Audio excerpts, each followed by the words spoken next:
예전에 제가요, 목자와 양이라는 제목으로 이제 은혜를 나눈 적이 있어요. 기억나십니까? 그때 어떤 얘기를 나눴었냐면, 주님께서 우리를 양이라 표현하셨고, 당신을 목자라고 하셨단 말이에요.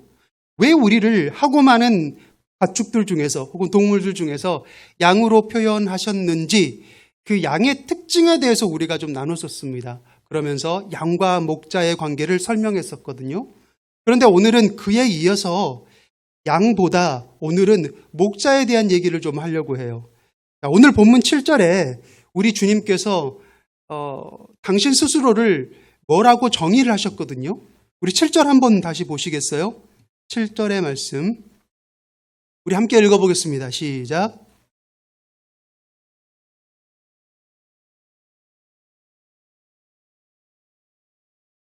네, 우리 주님께서 당신 스스로를 뭐라고 말씀하셔요?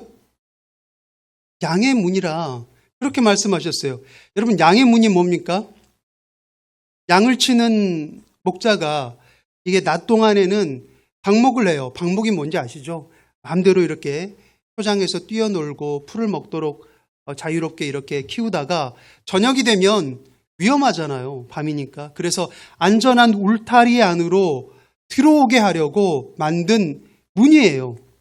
자, 그것을 양의 문이라고 하는데 중요한 것은 이 울타리가 이 양들을 보호하는 안전장치라면 이 울타리는 무엇을 통해서만 들어올 수 있다는 거죠?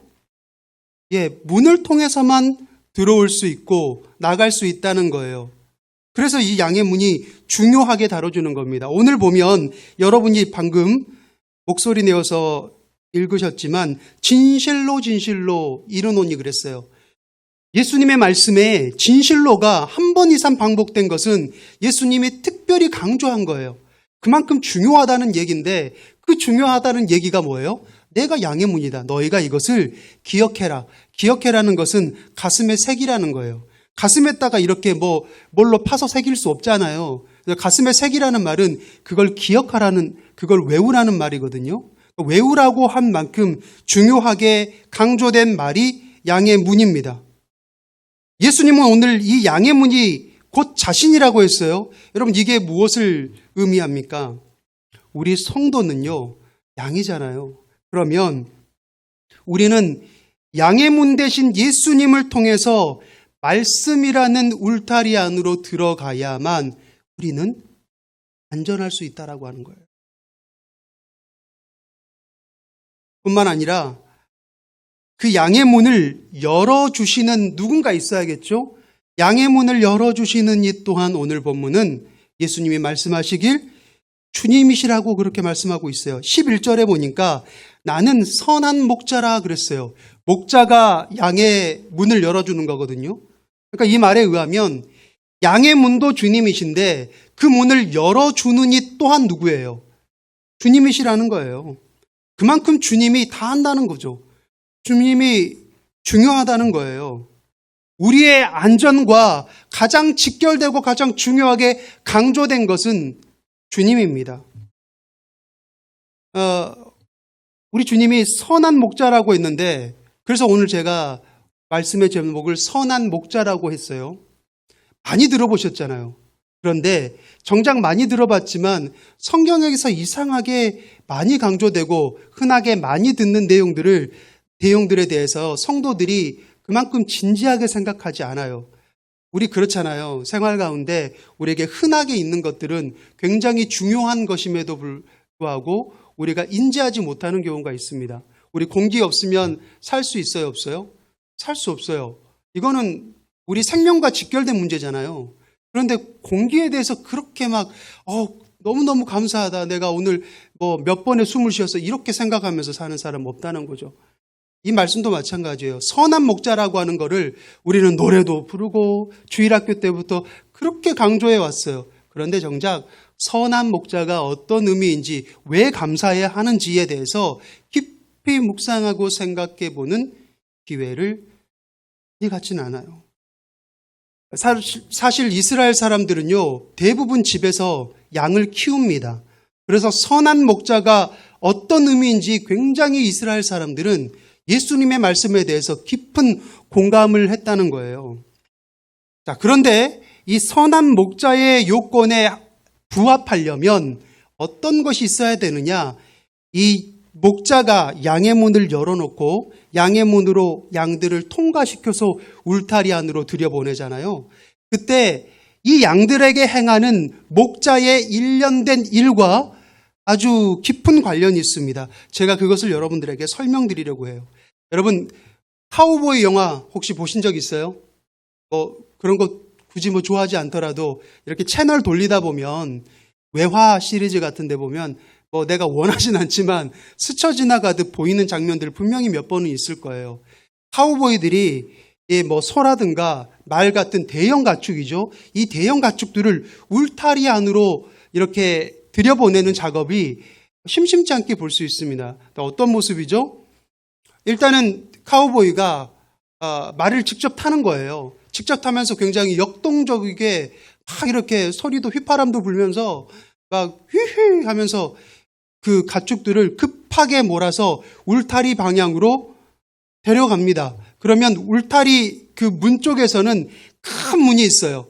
대문짝만한 게이트라고 하죠. 영어로는. 이 게이트를 누군가 활짝 열어줘요. 그러면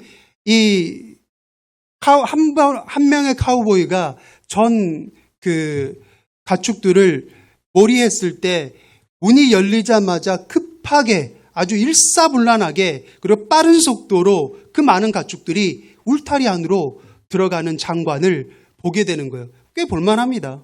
쏠쏠하고요. 스펙타클하고 재밌어요. 막 먼지가 일기도 하고 대단합니다. 그런데 양의 문을 통과하는 양들의 모습은요.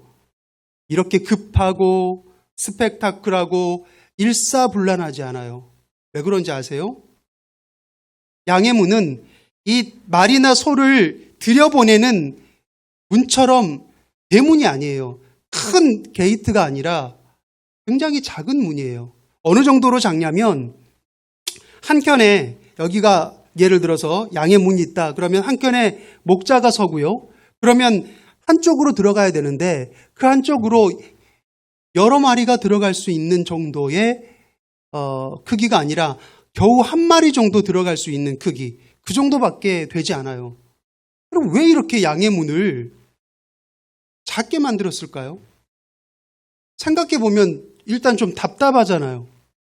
답답하고 뭔가 비효율적인 것 같아요. 빨리빨리 드려야죠. 할 일이 많은데. 특히 한국 사람들의 정서에서는 빨리빨리. 그러니까 빨리빨리 일을 끝내고 다른 것도 해야 될 것 같은데 그렇지 않다는 거예요. 구조적으로. 그것은 일부러 목자가요. 양들을 한 마리씩 들여보내기 위해서 구조적으로 일부러 작게 만들었다라고 하는 겁니다.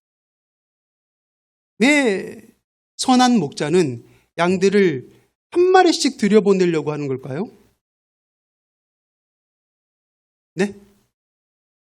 확인하려고. 맞아요. 제가 예전에도 이와 같은 설교를 했기 때문에 잘 기억하고 계십니다.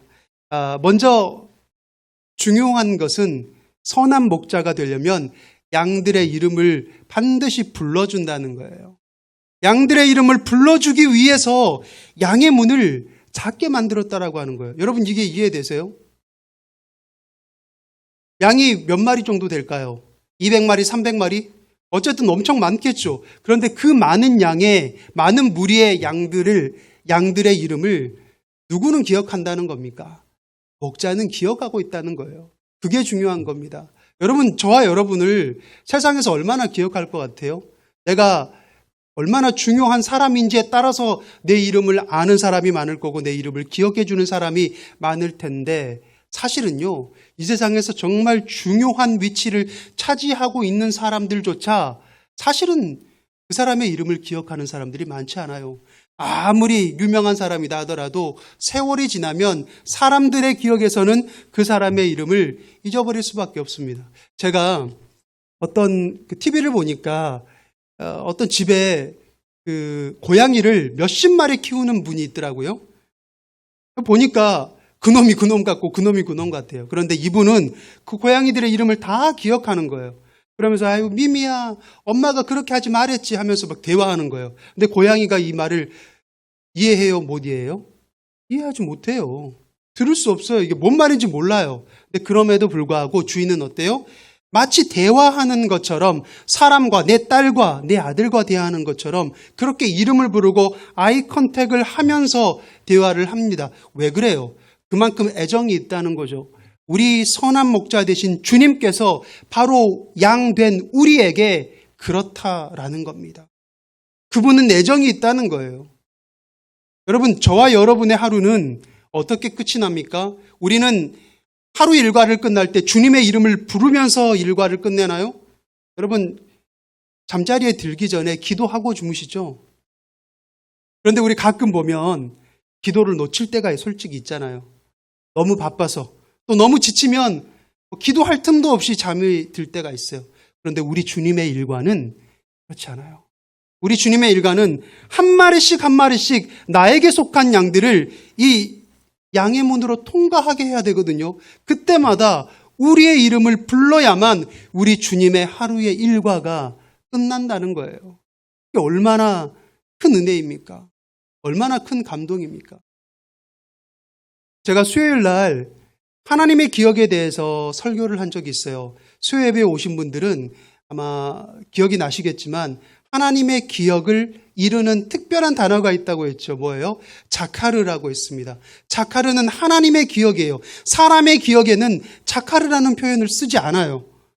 자카르는 영원한 현재 진행형의 기억입니다.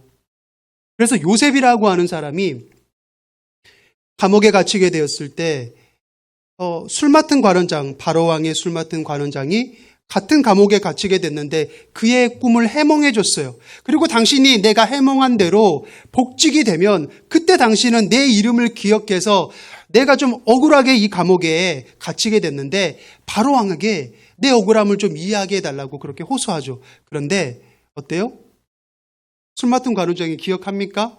정말 큰 은혜를 입었음에도 불구하고 우리 같으면 당연히 기억해야 될 일이잖아요. 왜냐하면 임팩트 있는 사건이니까. 그런데 까먹어요.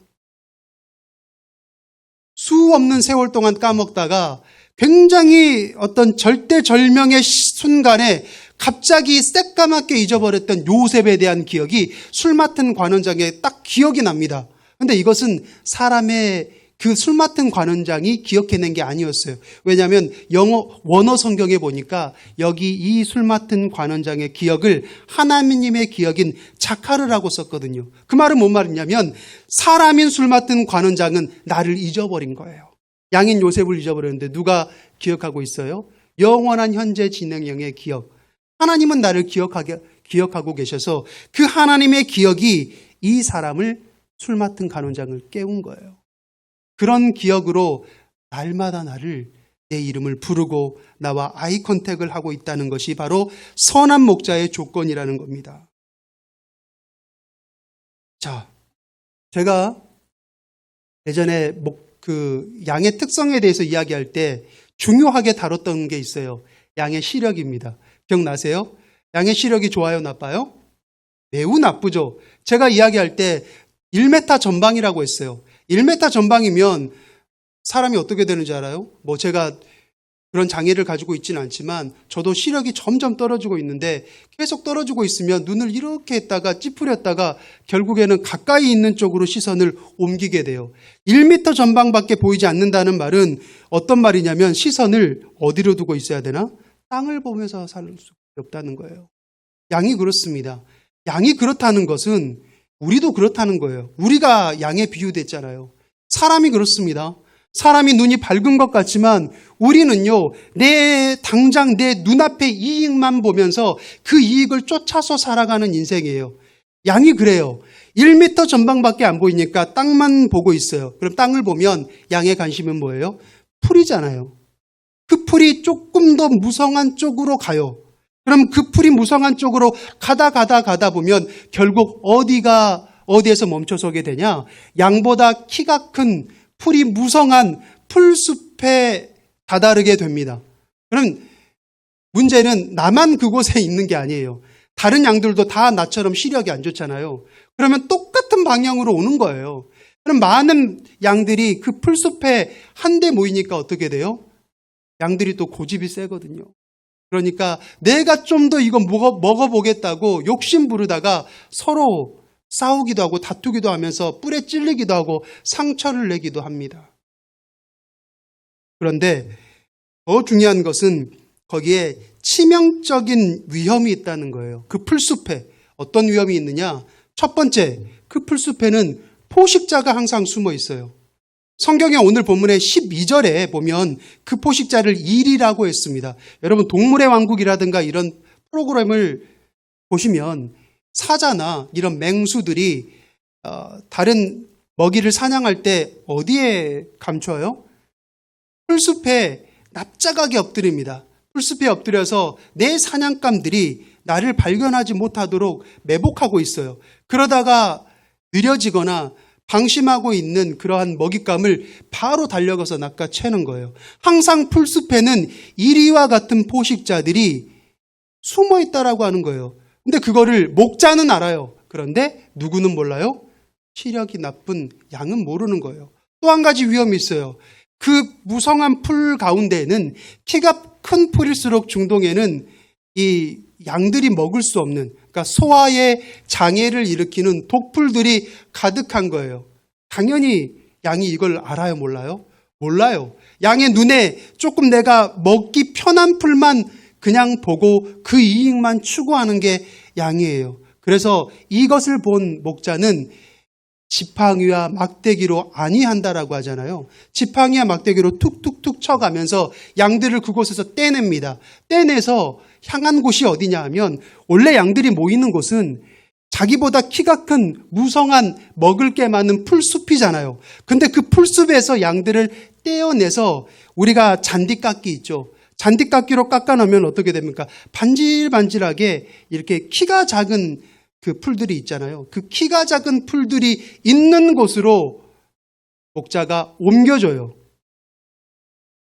좀 이상하지 않아요? 아니, 푸른 초장에 안위하신다고 했고 뭔가 좀 선한 목자라면 먹을 게 많은 곳으로 데려가야 될 텐데 번질번질한 곳에 데려갔다. 이해가 되십니까? 우리가 푸른 초장이라고 하는 말을 들을 때마다 많은 성도들이 오해를 합니다. 성경에서 말하는 푸른 초장은요, 먹을 게 많은 풍성한 곳이 아니라 반질반질한 키가 작은 풀이 있는 곳이에요. 왠 줄 아세요? 여기에는 세 가지가 없습니다. 첫 번째, 포식자가 없어요. 왜 없을까요? 포식자가 자기가 숨을 수 있는 풀숲이 있어야 되는 거예요. 그런데 자기가 몸을 숨길 수 있는 풀숲이 없으니까 이들을 위협하는, 양들을 위협하는 포식자가 없는 거예요. 위험이 없는 곳입니다. 또 한 가지가 없어요. 뭐가 없겠습니까? 당연히 독풀은, 중동에 있는 독풀은 키가 커요. 그런데 이 독풀이 없는 거예요. 그러니까 어때요? 양들이 더 건강해지겠죠. 그리고 한쪽으로 모이는 현상이 없다 보니까 양들끼리 싸우는 분쟁도, 상처도 없는 거예요.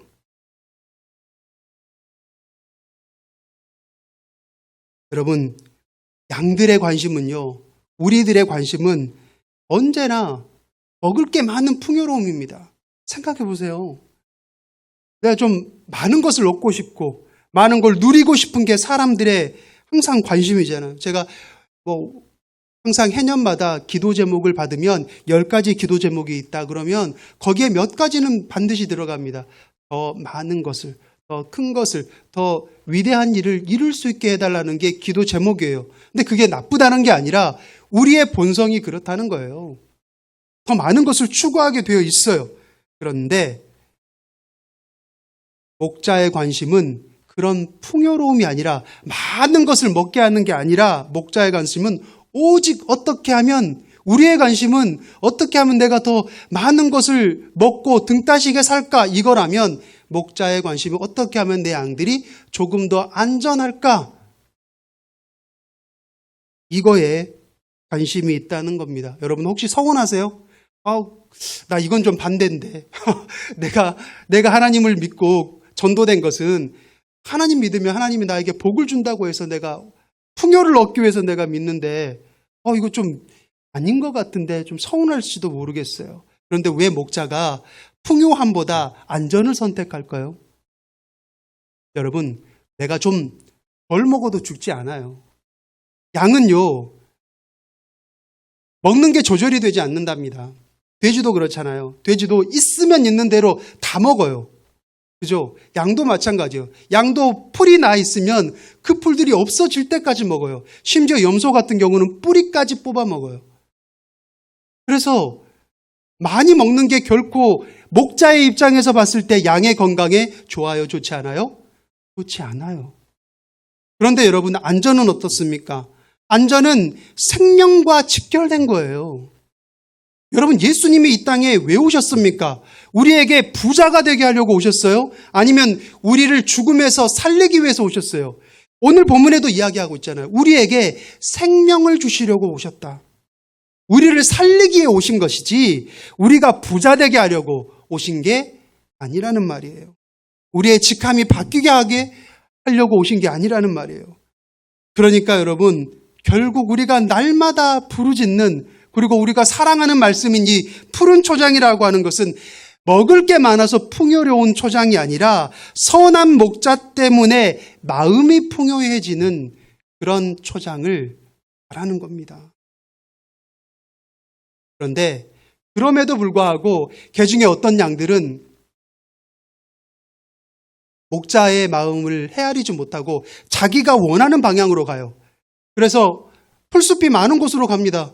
그곳에 이렇게 열심히 먹다가 이리에게 공격을 당하기도 하고 다른 양들과 다투다가 상처를 입기도 해요.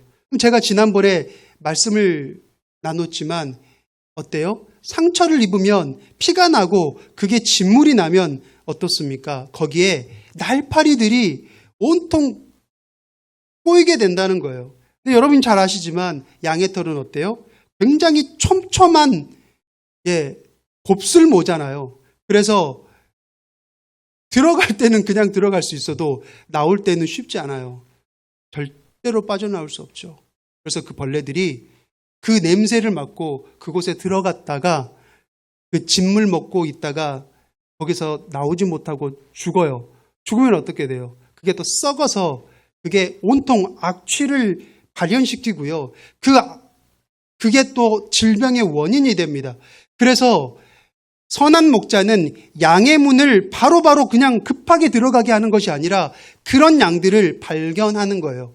아이 컨택을 하고 이름을 불러주고 성피라 이렇게 이름을 불러주고 그리고 그 상처난 부위에 뭐를 부어줘요? 기름을 부어준다라고 제가 그랬어요. 혹시 기억나십니까? 중요한 말씀이니까 다시 한번 다듬어 보시기 바랍니다. 크리즘이라고 하는 기름을 부어요. 이 기름의 이름을 꼭 기억하진 않아도 되는데 기름의 어떤 원인과 그 목적에 대해서는 우리가 반드시 이해할 필요가 있어요. 두 가지의 역할이 있다고 했죠. 첫 번째는 후시딘과 같은 역할. 뭐예요? 바르면 상처난 곳이 아물게 되죠. 치유가 되는 그런 역할을 이 크리즘이라고 하는 기름이 하는 거고요. 또 두 번째로는 유칼립투스와 같이 어때요? 뿌리면 부으면 특유의 향이 나서 그것을 날파리들이 벌레들이 싫어해요. 그래서 그 양에게서 도망을 간다는 겁니다. 여러분, 이 크리즘이라고 하는 기름은 무엇을 의미하는 줄 아세요? 이것은 성령의 역사를 의미하는 겁니다. 성령의 역사가 우리에게 부어지면 어떻게 돼요? 성령의 역사가 부어지면 내 안에 있는 상처들이 아물게 돼요. 점점 치료가 됩니다. 그리고 내 안에 부어진 그 성령의 역사로 인해서 그리스도의 향기라고 하는 독특한 향이 나요. 그 향기 때문에 우리를 덮치려고 하는 어둠의 세력이 덮치지 못하고 달아나는 겁니다. 그런데 이 성령이 누구로부터 부어지는 거예요? 양의 문을 지키고 있는 목자로부터, 선한 목자로부터. 그 선한 목자가 누구라고요? 우리 주님이시라고요. 성령을 우리에게 부어주는 분은 누굽니까? 예수 그리스도예요. 그래서 성령의 기름 부으심이라고 이야기하는 겁니다. 결국 선한 목자는 우리의 안전이 최우선이고요. 그리고 우리의 상처가 치유되는 게 관심이 있고요. 우리가 회복이 있는 거에 관심이 있는 게 선한 목자예요. 그런데 어떤 성도들은 반문할 수 있어요. 아니, 목사님, 우리 주님이 그렇게 선한 목자인데, 목자라고 하시는데 왜 저는 이렇게 고통 중에 놔두실까요? 제가 있는 곳은 푸른 초장이 아닌 것 같아요. 아무리 봐도 나는 푸른 초장이 아니라 사망의 음침한 골짜기에 있는 것 같아요. 여러분 시편 23편 4절의 말씀 한번 보실까요? 보여줄 수 있어요? 우리 함께 읽겠습니다. 시작.